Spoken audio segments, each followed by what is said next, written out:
La idea de la entrevista surgió a raíz de una publicación que elaboramos desde la Fundación Igualdad, que es un espacio que impulsamos desde hace 1 año y medio, 2 aproximadamente, compañeras y compañeros que, bueno, somos militantes referenciados con el Frente Patria Grande, que desde las distintas disciplinas de estudio y de trabajo de cada uno, de cada una, bueno, nos formamos para hacer básicamente diagnósticos de la realidad, para pensar políticas públicas y línea para nuestras organizaciones, ¿no? Bueno, hemos publicado este año un librito que se llama Desigualdades, que básicamente lo que nos propusimos hacer fue una lectura de lo que dejó el primer año de la pandemia en Argentina, haciendo énfasis justamente en las desigualdades que se han profundizado, ¿no? Muchas de las cuales por ahí ya venían de años anteriores, preexistentes, de deudas estructurales que tiene la democracia argentina y que la pandemia consolidó o en algunos casos incluso profundizó. Bueno,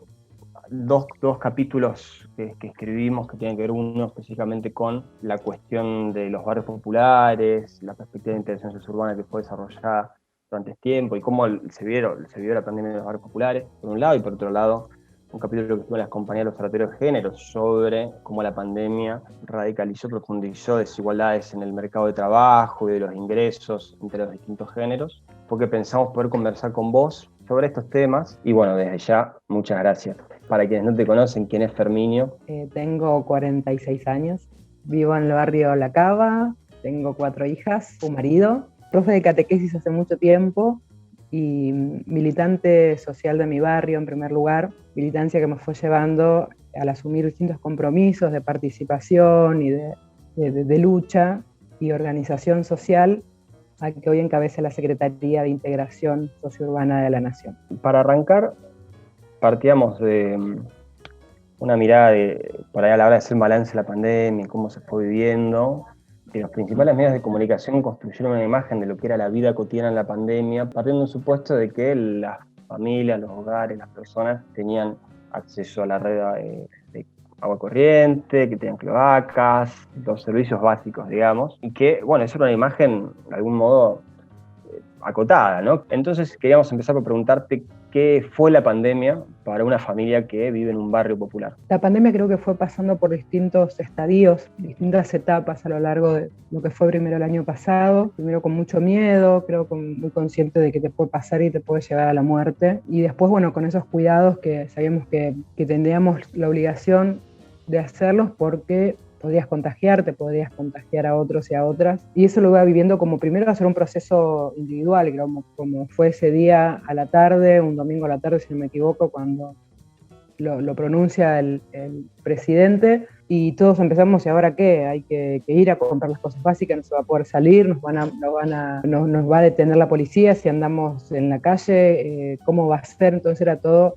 Y la pregunta constante en los barrios de quienes llevamos adelante un espacio social hace mucho tiempo y quienes recién estábamos empezando en la gestión estatal, ejecutiva. Yo fui 2 años concejala en San Isidro y me tomé licencia para cumplir funciones en la Secretaría. Creo que fue creciendo en las personas, primero la concientización de lo que fue y después qué hacíamos con eso. Sabíamos que lo que pasaba, sabíamos lo que hacía, sabíamos que nos teníamos que cuidar, que guardar en un lugar, aislarnos, pero de repente nos sentíamos sin elementos para hacer todo eso. En los lugares donde no hay agua no había cómo higienizarse. Lo primero que salía es tenés que lavarte tantas veces por día las manos o tenés que usar el alcohol en gel. Lo más a mano que tenían las familias son las conexiones de agua irregulares, por lo general en los barrios populares, y cuando se podía se hacía el lavado de manos, ni pensar en el alcohol en gel, porque cuando fue esto y se sabía que el alcohol en gel era para sanitizar y todo eso, desaparecieron de las góndolas, desaparecieron de los almacenes, de las farmacias y las avivadas ahí, ¿no? De comprado los primeros barbijos comunes, que salía muchísima plata, como que iban a escasear toda la vida. Y después eso, todos teníamos que cerrar y pasaba de 15 días a un mes y de mes a 2 meses y la cantidad de contagios iba creciendo. Y sabía que eso, no solamente la pandemia, sino los cuidados, iba a durar mucho tiempo. Ya más o menos a mediados de julio sabíamos que el año iba a ser así, más cuando todavía no había vacunas y ya para ese tiempo había habido brotes en barrios populares muy poblados, como fue Azul, como fue la Villa 31, Entonces desde ahí uno como empezó a pensar, che, cuando empieza a brotar acá en el barrio propio de cada uno, cada una, lo que iba a significar. Nosotros desde el Estado empezamos a gestionar toda una parte de recursos que fue muy complejo y salió recién hasta este año, pero teníamos las organizaciones sociales del territorio y las familias con las cuales al menos a mí me toca cruzarme todos los días cuando entro y salgo de mi casa, que en el caso de los trabajadores esenciales, mi esposo es agente penitenciario, yo soy funcionaria, casi que se duplicó la tarea para nosotros, porque cuando no estábamos en la oficina viendo cómo le encontrábamos la vuelta para que así todo se pueda trabajar en los barrios populares con la integración, había que atender a las organizaciones cercanas que uno tenía asiduidad y era salir a comprar una olla porque las raciones tenían que multiplicarse, salir a hacer alguna, no sé, juntada de dinero porque la comida que llegaba, los alimentos no llegaba para todos porque se multiplicaron las familias que necesitaban al no tener el trabajo de todos los días, al no poder ir a trabajar porque no estaban, no tener el permiso, porque tenían miedo, la gente más grande que vivía de su oficio, hasta nos pedía que le hagamos un permiso, por favor, porque él o ella nunca se habían acostumbrado y nunca hicieron una fila para retirar comida.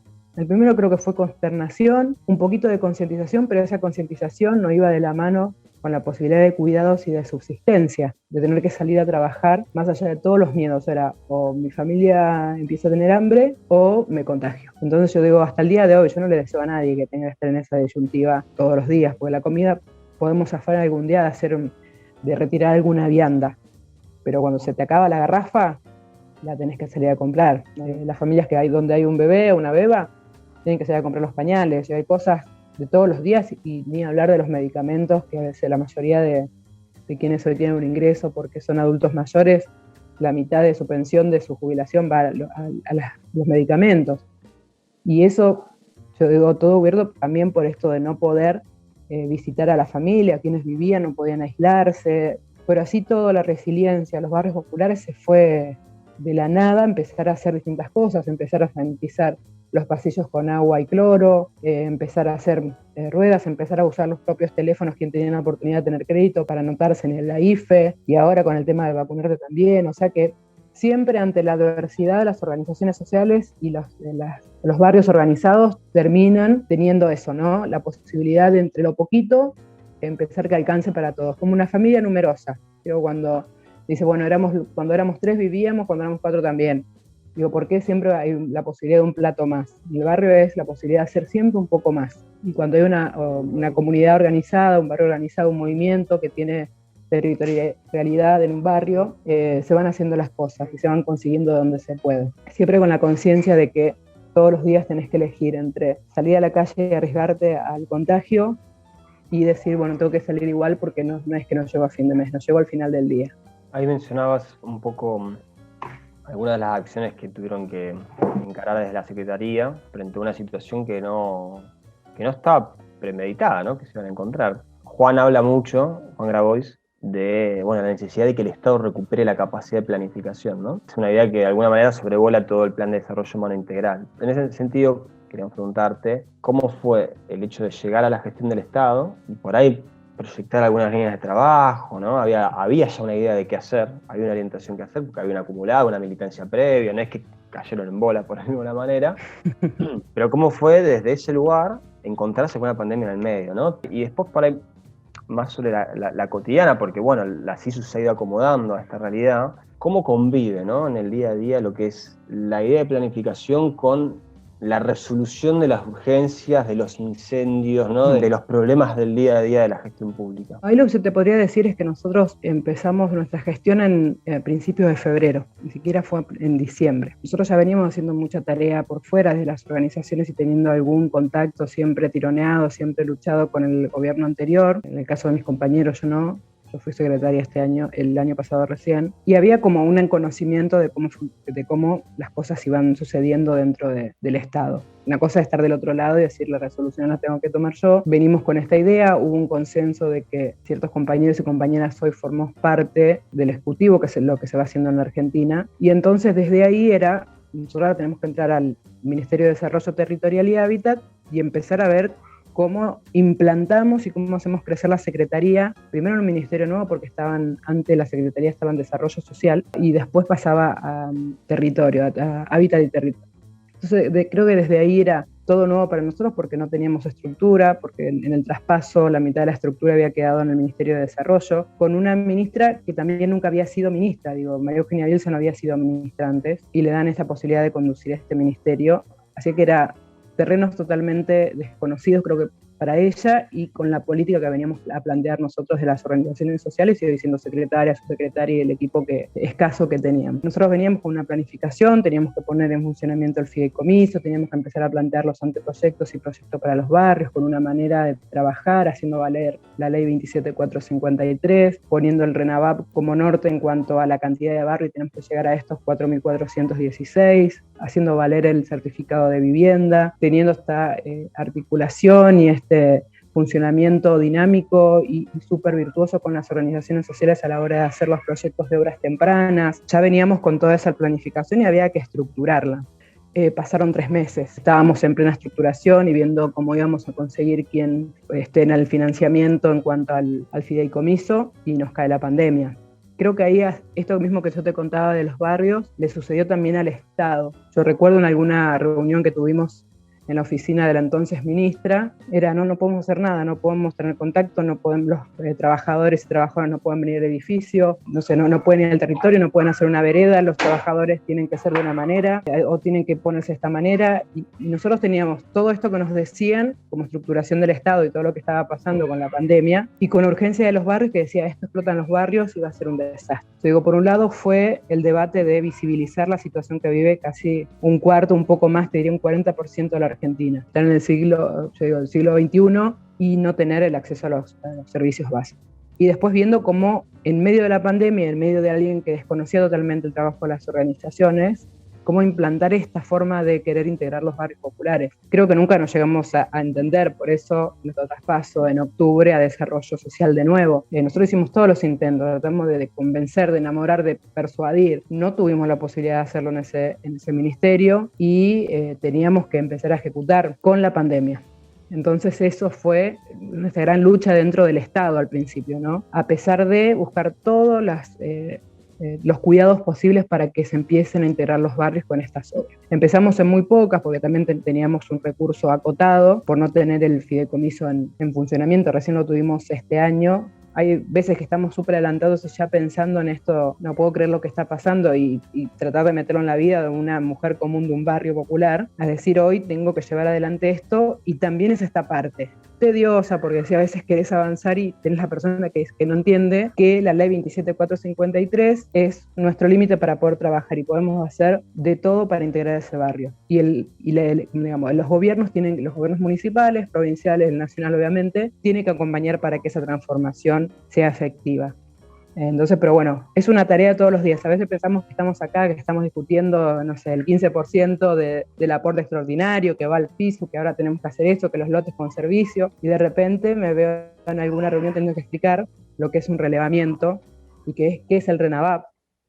Hay todavía mucho camino por andar. Estamos mucho mejor que cuando ingresamos al Estado con este planteo de trabajo en los barrios populares, pero es difícil. El Estado estaba acostumbrado a trabajar a los barrios populares de a puchito, de una manera desarticulada, y creo que cada ministerio, cada área tenía un pedacito como para mejorar el barrio, y cuando se ponían de acuerdo ya pasaban las gestiones. Entonces lo que se hizo fue en alguna manera, en algún área por ahí eficaz, pero donde sinceramente más duele la realidad en los sectores más vulnerables, en los barrios populares, no se llegó como corresponde. Por eso al 2016 teníamos 4.416 barrios, y ahora con esta reapertura para la actualización de datos vamos a tener muchos más. En esto que contabas, ¿no?, de cómo la visión sobre los barrios populares que había en el Estado venía más de a puchitos, como separado, suelto, y cómo eso también se conjuga con tu trayectoria militante de barrio popular, esto que decías de yo estuve relevando mi propio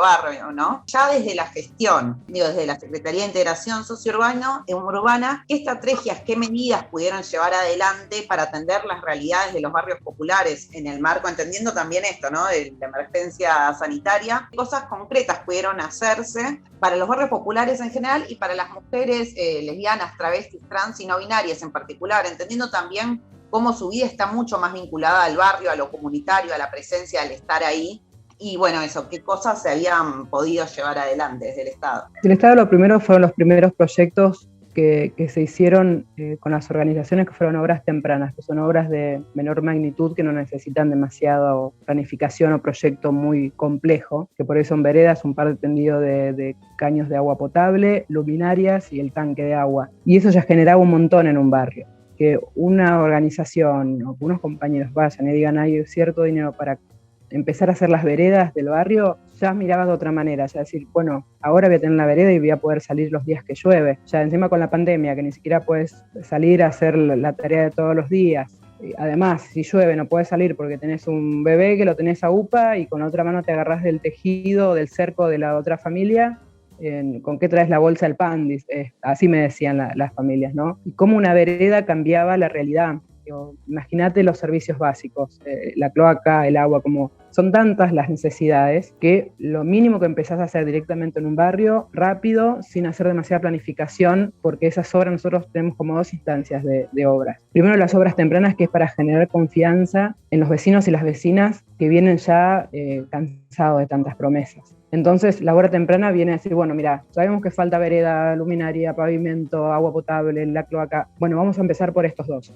Y después vemos cómo seguimos para la obra integral y para que el barrio termine saliendo al registro, porque ya está integrado. Pero esa obra necesita que se empiece a trabajar ya. Eso también lo que valoran mucho los barrios que venimos, que hoy son cerca de 100, 100 y pico, que estamos trabajando de distinta magnitud en integración, armado de proyectos, mesas participativas. No es lo mismo ir a llamar a una familia, golpearle las manos, llamarlo, doña, quien fuere, e invitarlo a una reunión a participar de una mesa de cero, porque yo creo que es una falta de respeto ir a un barrio y decirle, che, ¿qué necesitan? Si vos tenés que ir a la prueba sabiendo de qué vas a hablar, a menos que la tenga muy clara porque la viviste. Me parece que es un tiempo perdido. Vos tenés que decir, bueno, yo sé que necesitan esto, ¿por dónde empezamos? O hay estas tres posibilidades, ¿cuál ustedes creen que es la más efectiva, que trae menos problemas? Pero por lo general la vereda es un bien para todos, el agua potable es un bien para todos, entonces reunirse también era eso, generar el proyecto de hora temprana, el POT, que le decimos nosotros, para generar esa confianza y después sentarnos, ya que está la vereda, ahora está el agua potable, pusimos un par de luminarias, bueno, ahora por dónde seguimos, y ahí es que todos y todas participen, quienes hoy están en el barrio, quienes actúan directamente en la vida cotidiana, vecinos, vecinas, vecines, y también gobiernos locales, parte que yo tuve una charla para que eso suceda, no para pedirle permiso, sino diciendo, che, tal organización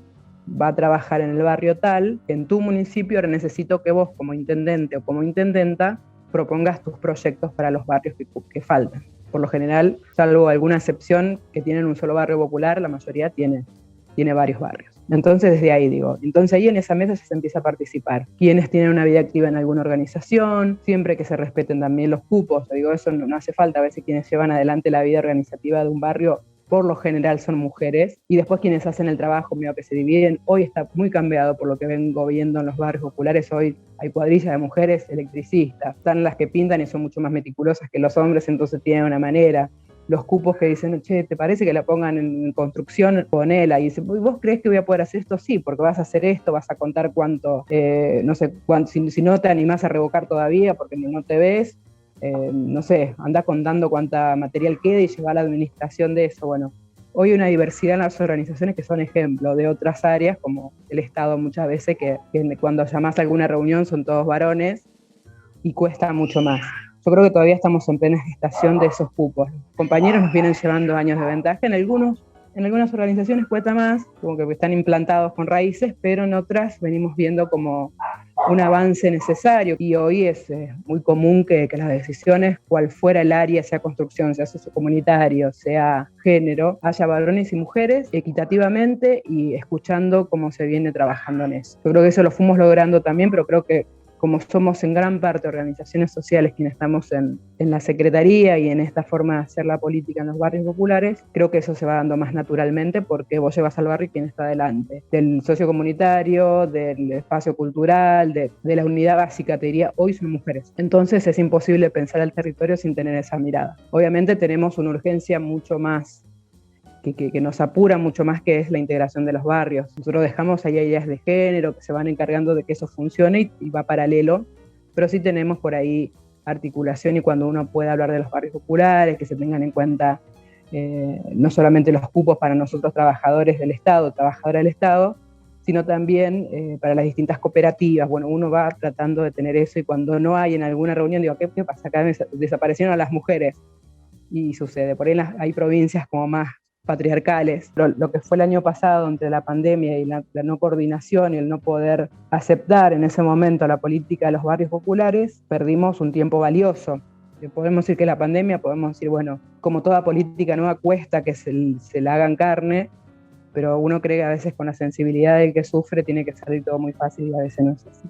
Vos ahí mencionabas los actores y actrices que forman parte, ¿no?, de los procesos de integración socio-urbana, y también antes comentabas cómo a veces los miraban, ¿no?, con cierta desconfianza a otros actores del Estado. Por lo que expresa, ¿no?, el MTE, los movimientos sociales, los trabajadores de la economía popular que están haciendo la primera experiencia en la gestión del Estado, y también, bueno, por la política que están desarrollando adelante. Por eso quiero también preguntarte, ¿qué importancia le dan ustedes a la organización comunitaria, a la organización popular en un barrio? ¿Es lo mismo organizar o llevar adelante un proceso de urbanización en un barrio que cuenta con la organización popular de aquellos que no cuentan con ese tejido comunitario previo? Yo estoy totalmente en desacuerdo cuando se piensa que se puede hacer algo en un barrio sin tener en cuenta primero la historia y después el proceso organizativo del barrio, por más desprolijo, por más que haya sido, no sé, itinerante o no sé, que te haya tenido sus idas y venidas, sus subidas y bajadas. Creo que es importante cuando vas a llegar a un barrio, cuando vas a empezar a trabajar con los vecinos y las vecinas, tener un poquito la historia por parte de sus propias bocas. Siempre hay quienes defienden ciertos intereses, siempre hay amores y odios, pero hay una sola realidad que te da cuenta la mayoría de qué cosas se hicieron bien y qué cosas se hicieron mal, y hasta dónde llegó lo bueno y hasta dónde faltó y nunca se tuvieron en cuenta. Creo que es imposible pensar hoy el territorio, una planificación a largo tiempo, no teniendo en cuenta la organización comunitaria, la organización social que impera dentro del barrio. Creo que lo primero que hay que hacer en esa mesa participativa es tratar de incluir a todos y todas. No es tarea fácil, yo apuntaría más al tema de los vecinos y las vecinas de mucho tiempo y poder trabajar en la reconstrucción de lo que se hizo, pero me tiene que valer una reunión. Yo no puedo sentarme a que me cuenten, che, ¿me contás cómo era en 1930, en 1950, en el 80? Creo que no me cambia. Yo tengo que mirar lo que hay hoy y lo que hay para hacer. Lo único que me puede ayudar la historia en el barrio es a decir, che, hay acá un caño que pasó por acá abajo, no era de AISA o no era de aguas común y che, no te metas ahí porque la vas a chocar. Pero para eso digo que la historia tiene que ser contada para no equivocarnos, ¿no? Para hacer un libro después edito el libro de la historia de los barrios populares. No estamos para eso en la gestión. Y siempre está vista la realidad de los barrios populares por gente que no vive en los barrios.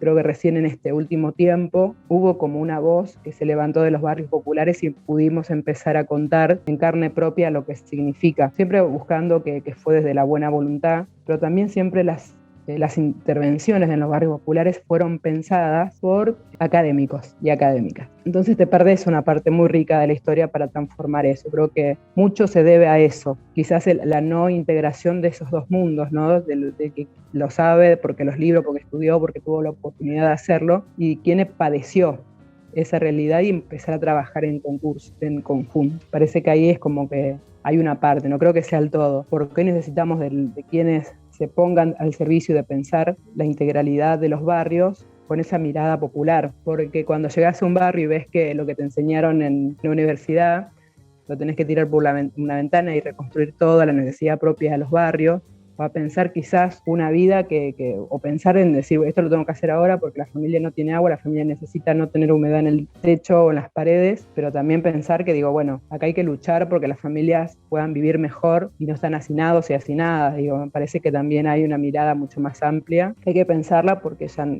no es la misma la realidad. Yo muchas veces cuento que mis viejos vinieron del Chaco buscando trabajo y se asentaron donde pudieron, en un terreno fiscal, en un lugar inundable, y esa es la historia de casi el 90% de los barrios populares. Entonces digo eso, ¿no? Poder llegar antes con una planificación, llegar antes cuando la familia igual sabes que se van a desarrollar en alguna manera, y si no le das la oportunidad de revertir esa historia, va a seguir pasando y los barrios van a estar multiplicando, y cada 2 años, cada 3 vamos a tener que abrir el registro y vamos a tener nada más que datos, sin poder hacer nada. Yo creo que nosotros esto de la actualización es necesario y ya no es lo mismo tocar la puerta al vecino o a la vecina diciéndole, che, ¿para qué te pregunten? Obvio. ¿Para qué querés estos datos? ¿Para qué querés saber dónde me casa? ¿Por qué querés saber dónde está? Y antes, Sarasa, le íbamos diciendo, nosotros teníamos la fe que estaban los compañeros recabando todos esos datos y lo íbamos a usar más adelante. Y era confianza, era fe, los vecinos que te den sus datos. Ahora no.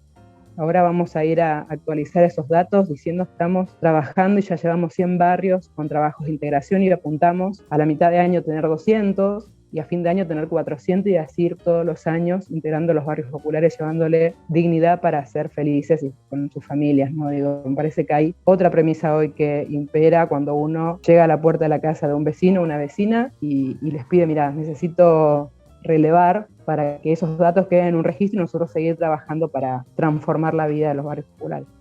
Con esto que decías, ¿no? De conocer la realidad y transformar la vida de los barrios populares, partiendo, ¿no? de la realidad que viven las personas.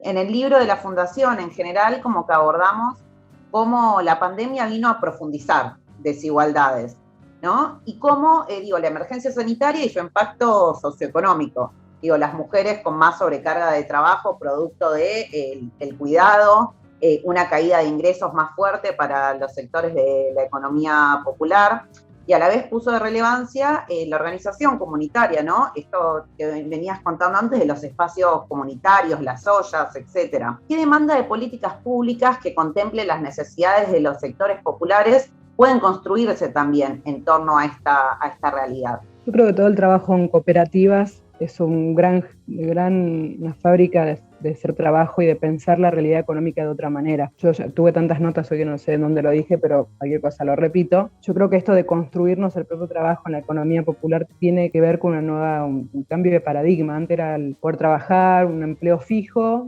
en la antigüedad jubilarte. Yo no sé si estamos hoy, y creo que van a pasar muchos años, en pensar en esa forma de trabajo. Creo que tiene que haber una transformación porque hay ciertas generaciones que han venido viviendo y desarrollando su vida sin un trabajo fijo, un trabajo en blanco. Siempre fue la changa o el oficio más individual.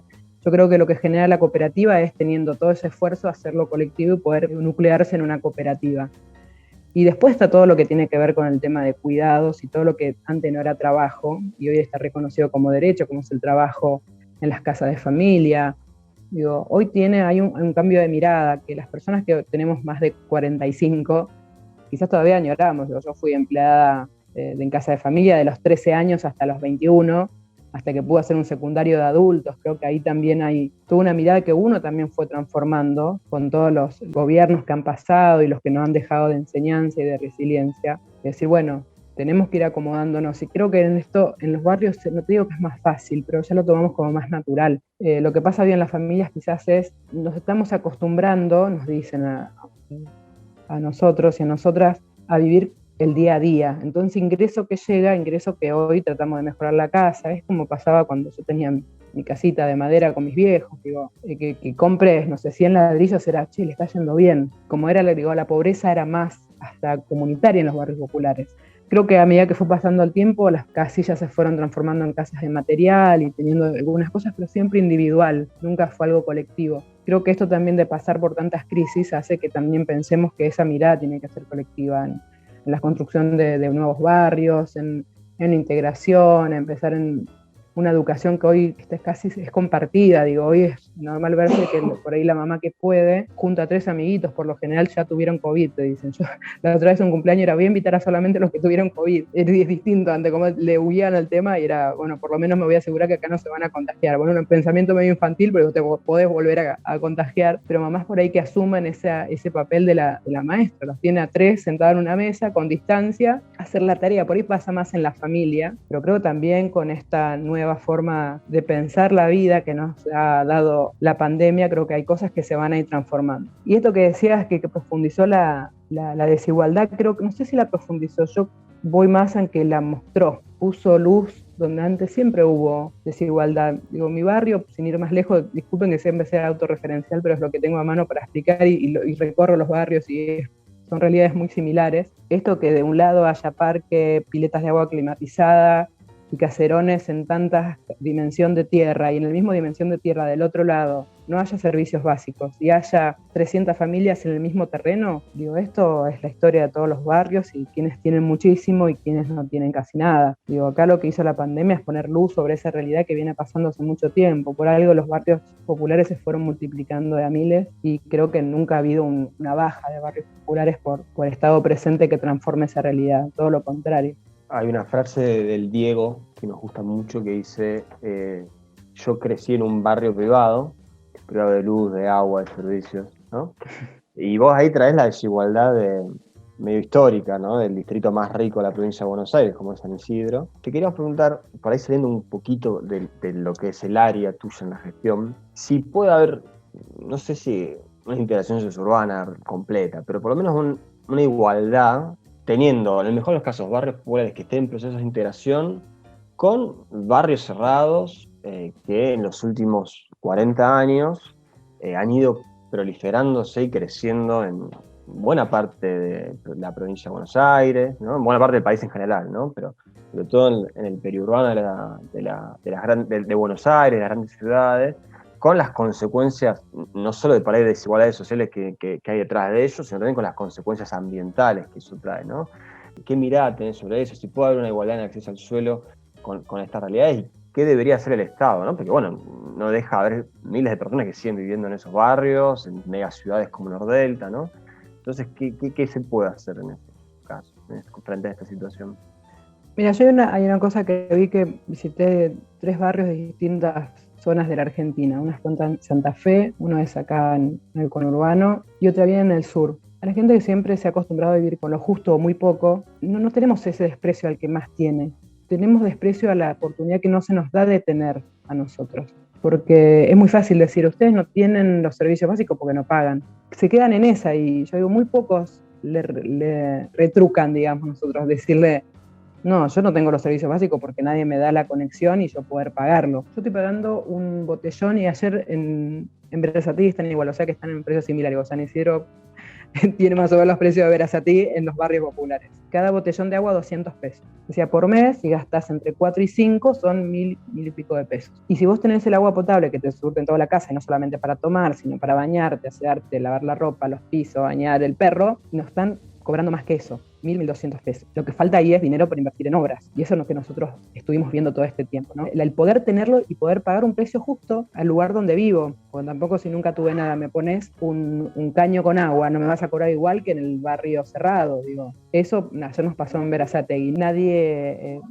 tiene los servicios básicos, entonces yo desde acá lo luchamos siempre, lo estamos pidiendo, ayer, o sea que no nos creían, ayer estamos viendo por dónde iba a estar la obra, iba a estar puesto eso y nos decían, no, pero acá 60 años estamos esperando eso, ni la luz nos ponen, vamos a ver después, decía, bueno, si te veo la cara alguna vez que te vea, entonces me saco el barbijo de lejos y le digo, bueno, yo cuando venga vamos a venir a inaugurar. Este es el descreimiento del que hablamos siempre, que las familias están cansadas de esas promesas, que a veces uno con buena voluntad lo hace, pero si no llegan los recursos o termina la gestión y la gestión que viene con otro librito de cómo abordar los barrios, claro que pasa eso y siempre son los mismos dañados, ¿no? Y después me tocó otra en Rosario, que decían, nosotros estamos acá luchando porque vengan los servicios para hacer un espacio social donde las familias puedan estar, pero acá en 5 años se desarrolló un emprendimiento inmobiliario y ahora tienen gas, agua, electricidad, todo. Nosotros lo venimos pidiendo hace un montón de tiempo, no lo tenemos y este barrio que se hizo está más lejos y tiene todo. De repente, ¿no? Cómo el poder del dinero puede hacer que eso suceda de esa manera. Y después, en el sur era esto, ¿no? Nosotros, si tuviéramos las oportunidades, no estaríamos viviendo en estas condiciones. Estaremos viviendo de otra manera. Le digamos una changuita, podemos cerrar algún mango y lo ponemos en comprar zapatillas nuevas, en una campera, en comprar otro envase de gas, nos decían. Pero si a mí me da la oportunidad de tener ese gas natural en mi casa, y yo lo pongo en el gas, porque es indispensable, porque es vital, más en las zonas de estos climas adversos y duros, o sea que no hay una voluntad de no querer pagar, ni no de querer todo de arriba como un sector grande de la sociedad, todos tan grandes, son los que le ponen el micrófono, en realidad no creo que piensen así todos, pero es esto, ¿no? Esto no tienen porque no pagan. No tenemos porque ni siquiera se nos da la oportunidad de pagarlo. Y creo que si la mayoría de las familias de los barrios populares le decís, vas a tener luz segura, no te vas a quedar pegado, no se va a incendiar tu casa, vas a tener agua potable donde puedas tomar y hacer todo lo necesario, vas a tener gas, a la gente del sur o quien quiera tener gas, tendría que estar la oportunidad de que lo tenga. Y después, como todo, digo, luchar por una tarifa, no es lo mismo un sector social que otro, tiene que haber tarifas diferenciadas, digo, Todo eso es una lucha que se da después, pero por lo menos dame la oportunidad de tener el servicio y poder pagarlo como cualquiera. Creo que eso también es equidad y por eso estamos trabajando. Y ya como última pregunta, ¿no? Que vos dijiste algo que, para retomar, que es el poder del dinero, ¿no? Que en definitiva muestra la diferencia de acceso a derechos para unos y para otros. Pensando también en la situación de emergencia sanitaria y social, ¿qué salida podemos pensar que tenga en cuenta justamente las necesidades del pueblo y que ponga en el centro la vida, ¿no? Y que eso sea lo que guíe la política? Yo te puedo hablar del área que me toca y lo que uno sueña como una mujer común, digo, y una familia, porque también es tema de charla con la familia, digo, creo que me pasa, en realidad nosotros, siempre le digo cuando voy a barrios y eso, digo, qué tan fácil es para un militante o una militante tener un compañero militante, y eso hace mucho la diferencia cuando tenés quien reclame de los dos lados. Y decía eso, ¿no? El poder desde las familias, de poder pensar un futuro mejor. Creo que en los barrios populares se piensa en esto del acceso a los servicios porque no hay otra forma de pensar el futuro, porque no hay las oportunidades. Yo creo que esto de que se plantea mucho desde las organizaciones sociales, esto de repoblamiento de la Argentina, que yo lo pude hablar con Bay, lo hablé con Arroyo en su momento, que también creo que así como son las crisis, son oportunidades de empezar a cambiar ciertos rumbos. Y yo creo que este modelo así como está del poblamiento de la Argentina no va para más. Ni climáticamente, ni ecológicamente, ni en lo sustentable, ni en lo social, ni en lo económico. No cierra por ningún lado esta forma de traslados de las familias a las grandes ciudades o a las capitales alternativas. Creo que también lo que dio para pensar, y creo que cada vez más fuertemente, en este tiempo, si uno tiene que mirar más lo macroeconómico, es que muchas fábricas o polos productivos se quieren trasladar a las provincias en lugares más alejados porque vieron que la gente se enferma menos, que no tiene estos problemas que por ahí están en las grandes ciudades. Y si eso empieza a suceder y en paralelo uno puede gestionar los lotes con servicios, que sean en lugares donde uno pueda pensar los servicios sustentablemente y tenga la posibilidad de, no sé, de traer, que no quede del otro lado de la montaña porque es difícil, como para decir si hay una provincia de un lado o del otro, sino que estén más cerca los servicios y quizás las familias se animen, se aventuren a ir a un lugar para empezar a edificar una vida nueva, una vida distinta, porque hay trabajo, porque también esto que te decía antes de la organización comunitaria y las formas nuevas de trabajo, ya va a ser distinto. Uno puede en su propia casa montarse algún tallercito y hacer cosas para subsistir, como lo está sucediendo ahora con otras formas, ¿no? Los talleres hoy proliferan clandestinamente y es muy triste, pero si le pones un tinglado y pones donde las familias estén cuidadas y todo y puedan trabajar, las familias trabajan. Digo, acá no hay vagos, acá no hay oportunidades de trabajo y quienes hoy tienen la posibilidad de generar eso es el Estado. No hay forma de salir de la pobreza que no sea a través del trabajo. Y uno se retrotrae a su propia historia, digo, no hay nada más digno que un hombre y una mujer que puedan levantarse y decir, bueno, voy a trabajar y vuelvo y tiene una organizada la vida de esa manera. Y que yo me acuerdo de la celebración de cuando cobraron mis padres, que también éramos como 9, tampoco alcanzaba mucho. Mi papá era estibador del puerto, mi mamá ama de casa, pero sabíamos que papá estaba trabajando y nosotros, si ese día nos compraban yogur o decidíamos hacer milanesas en vez de un guiso, era por el sacrificio del viejo. Y valorábamos eso. Digo, todo eso se fue perdiendo porque las oportunidades de trabajo cada vez son menos. Y antes los pibes trabajaban, no sé, en las verdulerías, trabajaban. Hoy es muy difícil, hay una crisis enorme social, yo digo esto por ahí no lo hablamos, pero quienes llevamos adelante quizás las redes de contención en barrios populares, a través de la economía popular, a través de la contención de los pibes y las pibas, con todos los dramas y los dolores y los quebrajamientos de las familias, y lo sosteníamos de organizaciones sociales, de los espacios comunitarios, clubes, iglesias, no pudimos hacerlo más. Y eso es un dolor que lo llevamos en el alma, digo, pibes que te fumaban un porro hoy venden, digo, es triste. Y entonces tenemos que hacer también eso, repensar cómo post pandemia tenemos que volver a rearmar todo ese entramado tan virtuoso y que nos dio tantas satisfacciones. Creo que a nosotros como armado, y como que le agradecemos quizás la oportunidad de trabajo, de la vida, de tener padres que acompañaron, para quien no lo tuvo. La pandemia nos ha robado un montón, pero nos desafía a querer cambiar la mirada. Y creo que tenemos una partecita que es integración de los barrios, pero tenemos quien estamos hoy viviendo en los barrios y quien estamos todos los días, es un gran desafío de acá para adelante y cómo rearmar y reconstruir esa red tan tan hermosa que una vez nos sostuvo a nosotros y a nosotros. Bueno, hermoso, Fer. Es muy difícil no manejarse con esta conversación, ¿no? Me parece que dejaste muy claro el laburo que vienen haciendo y sobre todo qué es lo que motiva hacer el laburo, ¿no? El hecho de que conozcan en carne propia esa realidad, bueno, deja muy claro cuál es nuestro objetivo, cuál es nuestro horizonte, cuáles son los sueños que aspiramos a poder llevar adelante y para transformar esta realidad tan desigual. Gracias.